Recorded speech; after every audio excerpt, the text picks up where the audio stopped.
Tell me who you are. I'm Cindy Zimmerman. And what do you think's going to happen out here this week? Well, I hope to meet God. Well, it starts with the space. It starts with the place. And so I kind of look around, for spaces that speak to me that have some kind of spirit in them. Seems like there's a lot of places here that either do or will. But again, I'm kind of open. I brought a whole truckload of supplies that I'll probably use a tenth of, or maybe none at all. I'm just not sure yet. I come to a place like this, I go ahead and I say, I came here to find God.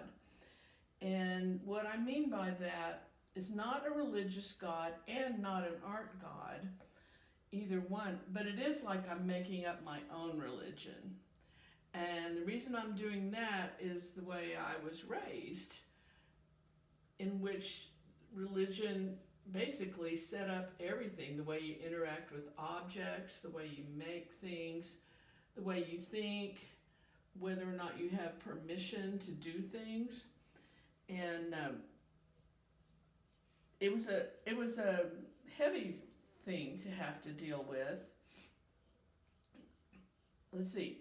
I came here looking for Mary Magdalen, who did actually spend some time in the desert, in a cave, naked.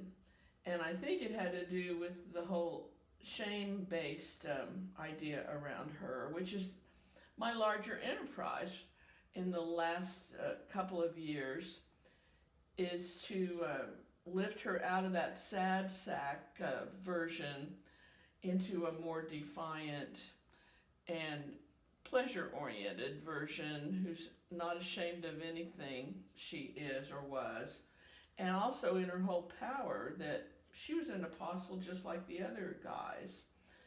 So the way I'm doing it, I learned from a friend who identifies indigenous, is the word for this is called syncretism. So what is syncretism? It means that you are taking what was given to you, in my case, a heavy original religion, and you're mixing it with your own beliefs and what you know. And, she said basically that's what her people did.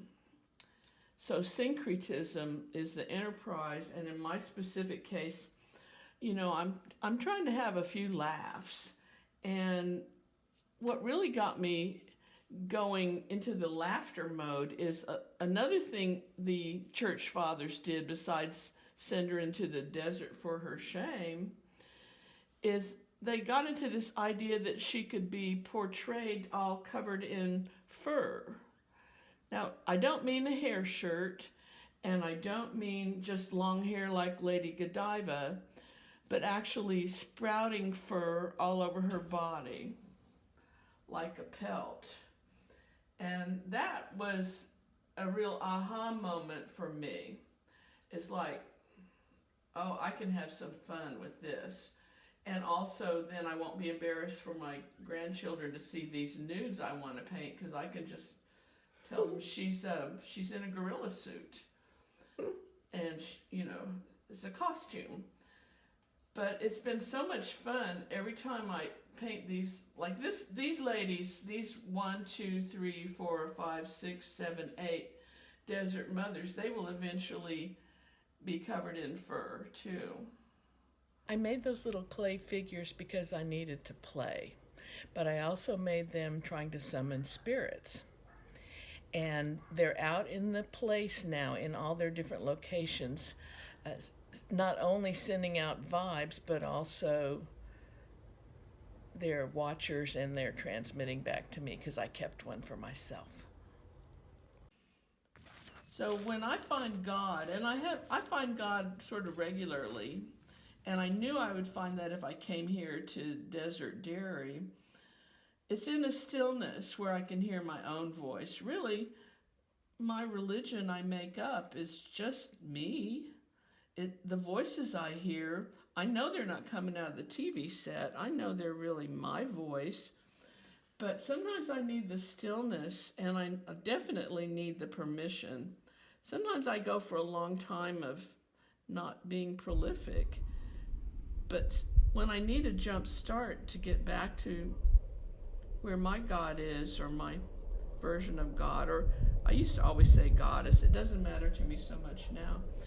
But it would be in a place like this where there's enough stillness.